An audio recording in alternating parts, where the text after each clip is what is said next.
Oh, there you are. You got a red light on front. Okay. Alright, and we have some more suggestions.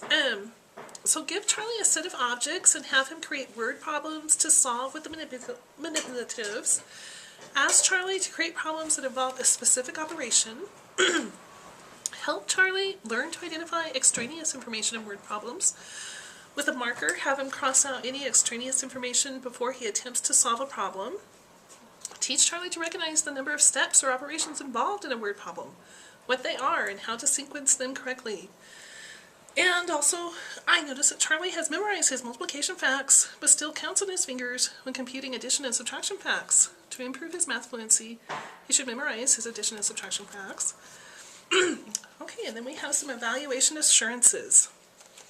The multidisciplinary team assures that the testing, evaluation materials, and procedures used for the purposes of evaluation were selected and administered so as not to be racially or culturally discriminatory. The multidisciplinary team assures that the tests and other evaluation materials have been validated for the specific purpose for which they were used. The multidisciplinary team assures that the tests and other evaluation materials were administered by trained personnel in conformance with the instructions provided by their producers. And the multidisciplinary team assures that no single procedure has been used as a sole criterion for determining whether the child has a disability and for determining an appropriate educational program for the child. Okay, so now that we have discussed the report and the results, for the purposes of the assignment, we will pretend that Charlie does have a specific learning disability and go ahead and have an initial IEP meeting for him so that we can develop an educational program to help him with his areas of need. Okay, and the first thing I have is some parent and child rights in special education and procedural safeguards. So there's a copy of that. And we'll go ahead and go over the IEP next. Okay, so I'm sure we have all the correct information as far as address and phone number and everything like that. And Mr. Foster, I want to ask you, what do you feel are Charlie's strengths? Go ahead and start with those. I believe one of his strengths is reading. Word problems and math would be his weaknesses. He likes to learn and read. That's a good strength. Okay, are there any other areas you can think of? They don't have to be academic. He's very good with manners. He's a polite young man. Okay. Plays well with others.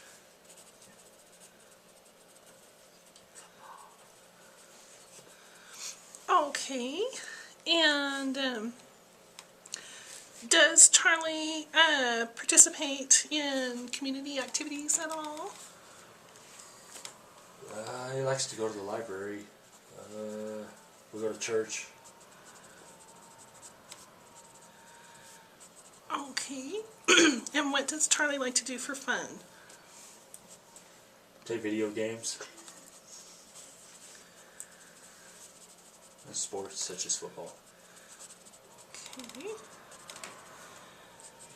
And what type of post-secondary training and learning do you envision for Charlie after high school? College. All right. And do you have a vision statement you would like to make? You know, what you would like to work on for the next coming year for Charlie? I'd like to see him get some help in the areas of the math that he's lacking in. Maybe work on I believe it was the comprehension side of the reading.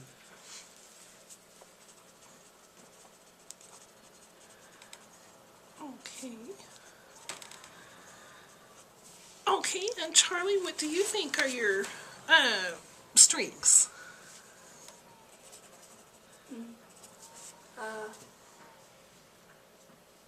Reading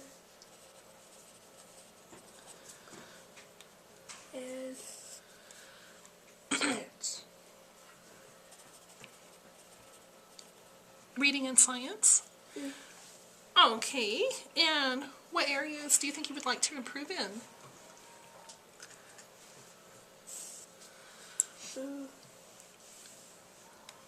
Math. All right. And what do you like to do for fun? Two things. Well, yes, you can name as many as you want. Football and games. Okay. And is there anything else you want to add that your father may have forgotten to say? Okay. All right. And Mr. Simmons, what do you feel like are Charlie's strengths? Well, excuse me. Charlie's really good with spelling and essay writing, and his verbal reading he's excellent in that. And I'd like to also say that he attends school regularly, and I find that whenever I have a parent that sends their kid to school on time every day, those kids excel, and that's a good strength that Charlie has, and Charlie's parents too, really. So, I think he does outstanding in those areas. Unfortunately, he has some weaknesses, like have been pointed out, and reading comprehension, he doesn't do quite so well with that, and, his math problem solving is just not quite as good as it should be. Okay. All right. Let's see. So next, we'll talk about some special factors. Charlie is not visually impaired. He is not deaf or hard of hearing. He does not have limited English proficiency and does not have assistive technology needs. Charlie can follow the school-wide discipline plan. Okay, and Mrs. Burke is going to be his case manager. She's our special ed teacher. Yes. And she will inform administrators and teachers about any, that he will follow the school-wide discipline plan. Absolutely. Okay. So, Mr. Foster, how do you feel Charlie is doing? You identified reading comprehension as one of his areas of need. So how do you, what do you see he needs help with? Keeping track of exactly what he's reading, learning it better, I guess you would say. Okay, and how do you feel he is doing in the math word problems? What do you feel like, how is he doing in that area? He's kind of behind, but in my eyes that has something to do with comprehension as well. Okay. And Mr. Simmons, can you tell us something about how you feel Charlie is doing in reading comprehension? Well, he's just not doing as well as he could, and he's really a little behind the rest of the class as far as reading comprehension. That's basically it. Okay. And do you have any input about how Charlie is doing with the math word problem solving? He just doesn't seem to quite understand the problems. When they're when he comes to just doing a multiplication problem or a division problem, he can knock that out. But he just doesn't seem to read it and understand what's called for in solving a problem. That's, you know. Okay. All right. So also, Charlie will not be needing to go to the extended school year or the special summer school program for special education students because he is not showing regression. He can participate in mandated state assessments with no accommodations and participate in the standardized district-wide assessments with no accommodations. Okay, so let's go ahead and look at some goals and objectives for him. And we'll start with the reading comprehension. So I have the New Mexico State Standard here that says by the end of the year, students at his grade level, which is 5th, should be able to read and comprehend literature, including stories, dramas, and poetry at the high end of the grades, 4 to 5, text complexity, band independently, and proficiently. Okay, so taking that goal, that benchmark, I turned it into an annual goal. And I said, by this time next year, Charlie will read and complete literature, including stories, dramas, and poetry at the 6th grade level with 80% proficiency as measured by written assessments and teacher observation. So, do we have any ideas about, do we feel this is a good goal for Charlie? Absolutely, yes. Okay, and I also have a couple of objectives to go along with that. I said that Charlie will quote accurately from a text at the 5th grade level when explaining what the text says explicitly and when drawing inferences from the text with 80% mastery. Anticipated date of mastery, May 15th of this year. And then Mrs. Burke will be responsible for helping him. And the methods of measurement will be written assessments and teacher observation. Okay. Mr. Simmons, do you think that's appropriate? I think that's pretty good. I like that. Okay. And we have another objective to go along with it, that Charlie will determine 2 or more main ideas of a text and explain how they are supported by details. And he will have to do that with 80% mastery. And I'm saying the anticipated date of mastery will be December 15th of 2014. And that Mrs. Burke will be the person responsible for making sure this goal is completed. And the methods of measurement will be written assessments and teacher observation. Okay. That sounds appropriate. Okay. And I have another one, that Charlie will explain the relationships or interactions between 2 or more individuals, events, or concepts in a literature selection at the 6th grade level based on specific information in the text with 80% mastery. And this will be done by this time next year. And Mrs. Burke will be responsible for making sure that's completed, and it will be measured through written assessments and teacher observation. Okay. Also. Okay. I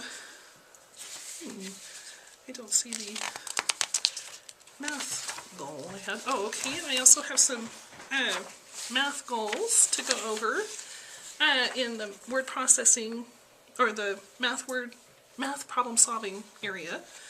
The state standard I'm referencing is to solve real world problems involving multiplication of fractions and mixed numbers. For example, by using visual fraction models or equations to represent the problem. And so I came up with an annual goal that Charlie will solve real-world problems involving multiplication of fractions and mixed numbers by using visual fraction models or equations to represent the problems with 80% accuracy as measured by written assessments and teacher observations. Okay, may I ask Mr. Jackson a question? Yes. Mr. Jackson, do you think we can afford to buy some models for Charlie to work with? By all means, yes, yes. And something that I've noticed in my years of working with students, a lot of they have the capability of doing better than they think. Like, For instance, with him counting on his fingers, a lot of that is habit. And a lot of students do that just out of habit. So just kick a few bad habits, and this will work out. This will work out. Yeah. Okay, and I had some objectives to go along with this goal. I said that Charlie will convert among different size measurement units within a given measurement system and use these conversions in solving multi-step real-world problems. Okay. With 80% mastery by May of 2014, as measured by written assessments and teacher observations. Okay.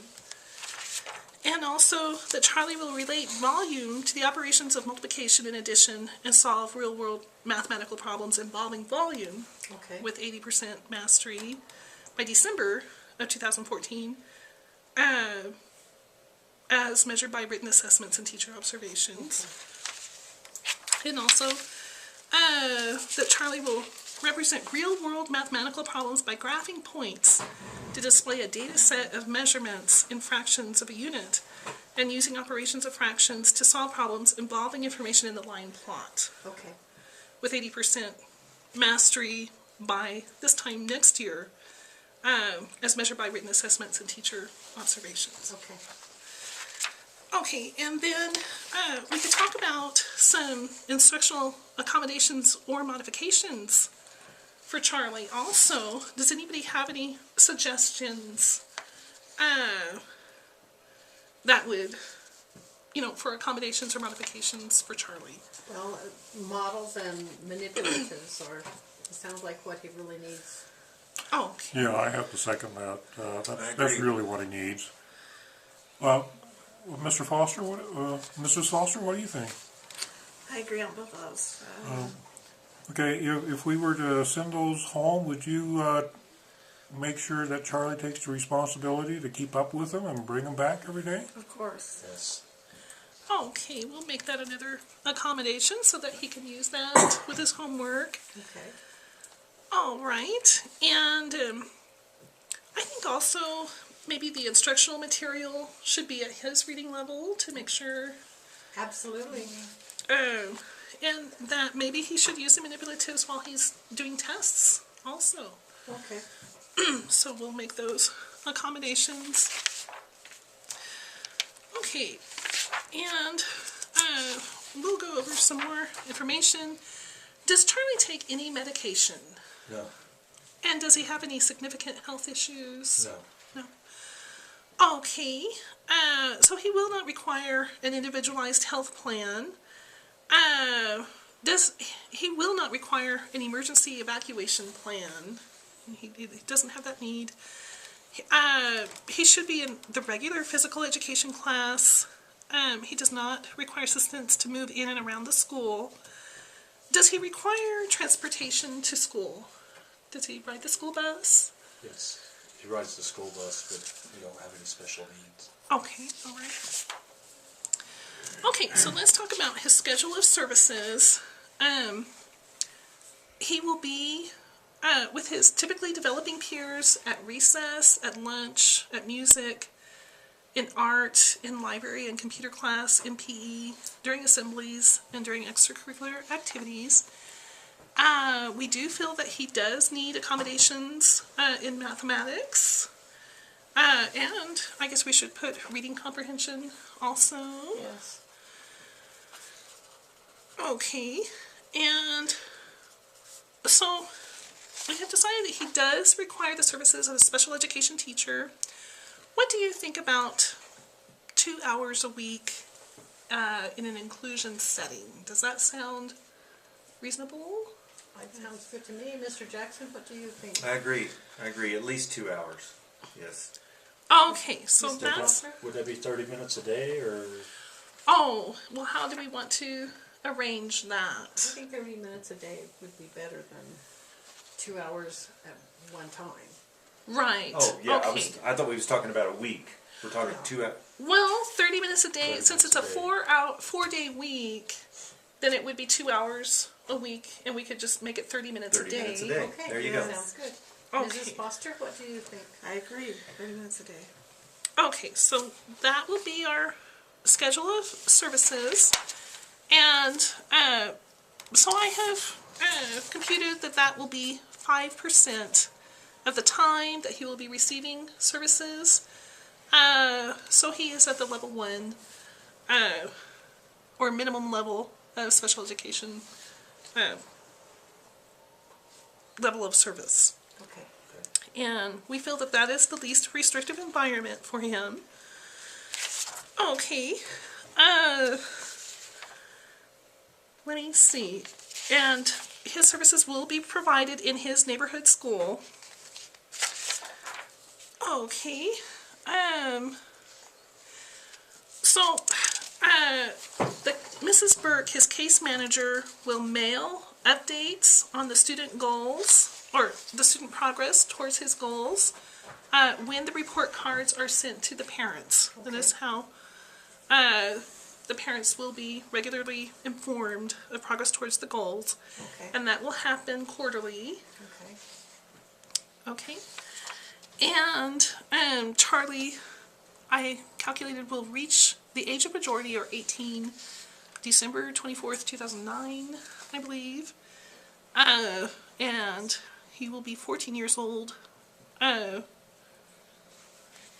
Or the student, okay, so you will be, so the student and parent guardian were informed annually on this date of the student's rights upon reaching the age of majority beginning at age 14. So when he turns 14, you will be told about his rights, and when he reaches the age of majority, that means he can sign the IEP form instead of, his parents don't have to sign at that time. Okay. Okay, so I will need everybody's signature. So go ahead and sign your name and put the date for let's see, the parents sign here, the student up here. Mr. Jackson will sign as the LEA representative. Mrs. Burke will be the special ed teacher, and Mr. Simmons will sign where it says regular education teacher. Okay,